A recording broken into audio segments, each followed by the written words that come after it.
Hello friends, inverter AC blast क्यों होते हैं और इनका क्या रीजंस होता है ब्लास्ट होने का। यानी जो नॉन इन्वर्टर एसी होते हैं वो ज़्यादातर ब्लास्ट नहीं होते और इन्वर्टर एसी ज़्यादातर ब्लास्ट हो जाते हैं। और रिसेंटली में आपने देखा होगा कई एसी ब्लास्ट हुए हैं जिसकी वजह से घायल भी हुए हैं। तो आज मैं आपको इस वीडियो के अंदर यही बताने वाला हूं कि किस तरीके से हम गैस चार्जिंग को कर सकते हैं और इन्वर्टर एसी ब्लास्ट क्यों होता है, उसके क्या रीजंस होते हैं। तो वीडियो को एंड तक जरूर देखना। तो हेलो दोस्तों, welcome to my channel D L A C work में आपका स्वागत है। दोस्तों, चैनल पे न्यू आए तो चैनल को सब्सक्राइब कर दीजिए और वीडियो को लाइक करना तो बिल्कुल ना भूले और साथ में दिए गए बेल आइकन पर प्रेस करके उसे ऑल पर कर देना ताकि आने वाली तमाम वीडियो की नोटिफिकेशन आपको मिल सके।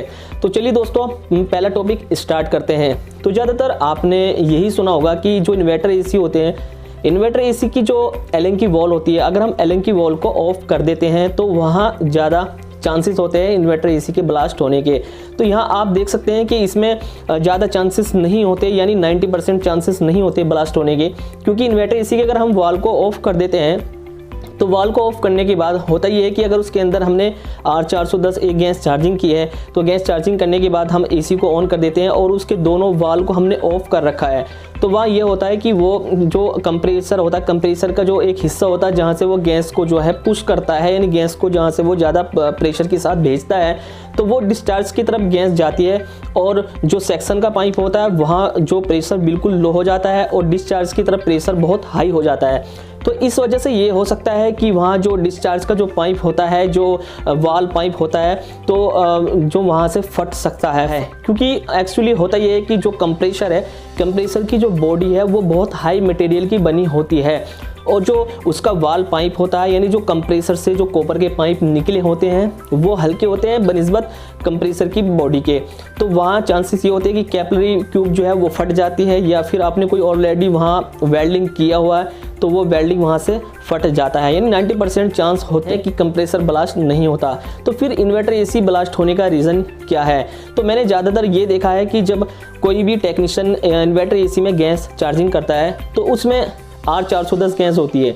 ये R410 गैस दो गैसों के मिश्रण से बनी होती है, जिसमें एक R32 गैस होती है और एक इसमें R125 गैस होती है। इसमें 50% लिक्विड गैस होती है और 50% एयर के रूप में होती है। ये इसका प्रेशर बहुत ज़्यादा हाई होता है। तो जब हम गैस चार्जिंग करते हैं, ज़्यादातर मैंने जो देखा है तो गैस चार्जिंग करते वक्त क्या होता है कि वो लिक्विड में गैस डालते हैं, यानी कि इन्वर्टर एसी में लिक्विड में गैस डालते हैं। तो लिक्विड में ही गैस को डालना चाहिए, बट दिक्कत क्या आती है कि जिस तरीके से गैस चार्जिंग करते हैं तो उसमें ये नहीं पता लग पाता कि लिक्विड में गैस कितना ज़्यादा जा रही है। तो ये नहीं पता लग पाता, वहाँ पर ज़्यादा हीटिंग होने की वजह से एसी ब्लास्ट हो सकता है।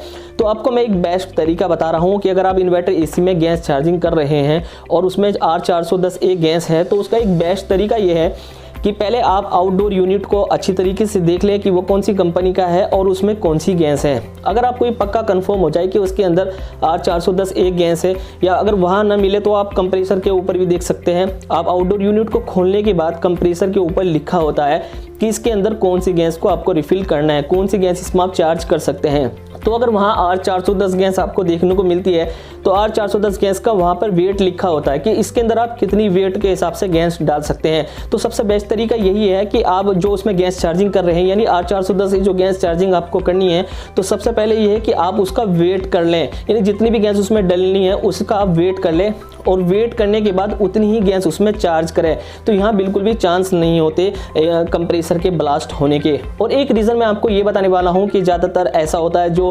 फ्रेशर टेक्नीशियन होते हैं, यानी उनको ज़्यादा नॉलेज नहीं होती। तो जब वो एसी में गैस डालने के लिए जाते हैं, यानी गैस चार्जिंग करने के लिए जाते हैं इन्वर्टर एसी में, तो वहाँ क्या होता है कि अगर एसी के अंदर ऑलरेडी लीकेज है तो वो लीकेज चेक करने के लिए उसके अंदर प्रेशर डालते हैं, यानी उसके अंदर जो नाइट्रोजन फिर उसके अंदर एयर प्रेशर डालते हैं ताकि हम इस एसी के अंदर से लीकेज को चेक कर सकें कि कहाँ इसमें लीकेज है।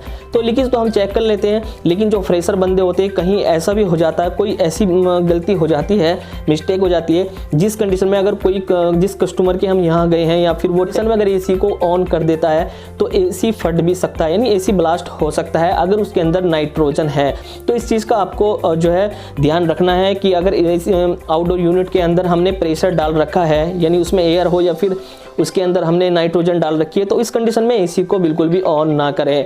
और उसके बाद हम बात करते हैं इस स्टेप पे, अगर आप गैस चार्जिंग कर रहे हैं तो ज़्यादातर ऐसा होता है, कुछ टेक्नीशियन जो इन्वर्टर एसी गैस चार्जिंग करते हैं तो उसे अच्छी तरीके से वैक्यूम नहीं करते। इससे एक एसी फटने के चांसेस तो ज़्यादा नहीं होते हैं, लेकिन उससे फ़र्क ज़्यादा ये पड़ता है कि आपका जो एसी होगा, जो इन्वर्टर एसी होगा, वो जो अच्छी कूलिंग नहीं कर पाएगा। यानी जो एक अच्छी कूलिंग एसी को करनी चाहिए वो अच्छी कूलिंग नहीं करेगा अगर आप उसे अच्छे तरीके से वैक्यूम नहीं करेंगे। तो पहले आप उसे अच्छे तरीके से वैक्यूम कर लेना है इन्वर्टर एसी को। जब आप उसे लगे कि हाँ हमने बहुत अच्छी तरीके से इसे वैक्यूम कर लिया है, उसके बाद आपको ये करना है कि जब आप उसमें गैस चार्ज करें तो कुछ टेक्नीशियन के माइंड में ये कन्फ्यूज़न भी रहती है कि हमें जैसे गैस चार्जिंग करनी है तो हम उसे ऑन पर करें या फिर बंद पे करें। तो इसका बेस्ट तरीका क्या है, तो मैं आपको बता दूं, जो 410 गैस होती है वो लिक्विड और एयर के रूप में होती है, यानी 50% उसके अंदर गैस होती है जो दो गैसों के मिश्रण से बनी होती है। तो अगर आप लिक्विड गैस ज़्यादा डालते हैं तो तब भी आपको नहीं पता लग पाएगा कि लिक्विड जा रही है या फिर इसमें एयर वाली गैस जा रही है। तो उसका बेहतर तरीका यह है कि आपने जब उसे अच्छी तरीके से वैक्यूम कर लिया है, वैक्यूम करने के बाद उसे बंद एसी पर ही गैस डाल सकते हैं। इतनी गैस डालें कि जितनी उसे रिक्वायरमेंट हो, जितनी उसे ज़रूरत हो, वो इतनी गैस अपने आप ले लेता है। उसके बाद आप एसी को ऑन कर लेना है। एसी को जब आप ऑन कर लेंगे, ऑन करने के बाद वो जो बिल्कुल करेक्ट उसका जो प्रेशर होगा फिर वो दिखाएगा कि किसमें 90, 80, 60, 120, 50 यानी 150 कितना उसमें PCI प्रेशर करेक्ट प्रेशर है। ऑन होने के बाद उसके हिसाब से जो उसका बिल्कुल करेक्ट प्रेशर रहता है फिर वो उतना ही आप उसे ऑन पर डाल सकते हैं एक लिक्विड के रूप में। लेकिन आपको डालना उस तरीके से ये है कि पहले आपको गैस का वेट कर लेना है जितनी उसकी ज़रूरत है कंप्रेसर के अंदर, यानी कंप्रेसर पर जो लिखा हुआ है कि इसमें कितनी गैस डाल सकते हैं, इतनी गैस का वेट करा लें तो इसमें ज़्यादातर चांसेस नहीं होते हैं कंप्रेसर के ब्लास्ट होने के। तो इस तरीके से बचा जा सकता है ब्लास्ट होने के। और एक रीज़न मैं आपको और बताने वाला हूँ कंप्रेसर ब्लास्ट होने का, और वो रीज़न ये है, जो इन्वर्टर एसी होते हैं तो उनके अंदर ज़्यादातर जो गैस होती है वो R410 गैस होती है इन्वर्टर एसी के अंदर।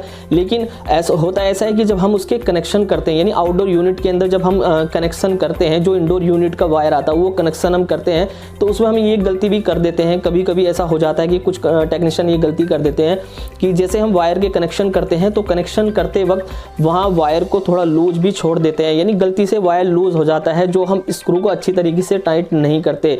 उससे दिक्कत ये आ सकती है कि अगर एसी हम कंटिन्यू चला रहे हैं और ज़्यादा एसी चलने पर कंप्रेसर पर लोड पड़ता है, और वो ज़्यादा लोड पड़ने की वजह से ही जो वायर होते हैं वो गर्म होने लगते हैं। और जब वो वायर गर्म होते हैं तो वायर गर्म होने से वायर जल भी सकता है, स्पार्किंग कर सकता है। और जब वायर जलेगा, स्पार्किंग करेगा, तो वहाँ एक बहुत ही वीक चीज़ होती है जो होता है PCB यानी प्रिंटेड सर्किट बोर्ड। तो वो आप जो PCB होती है वो जल सकती है। उसके जलने के साथ साथ कंप्रेसर तो ऑलरेडी चल रहा है तो वो बहुत हाई होगा, यानी बहुत ज़्यादा हीटअप हो रहा होगा। तो उस कंडीशन में कंप्रेसर के फटने के चांस हो सकते हैं, कंप्रेसर ब्लास्ट होने के चांस हो सकते हैं।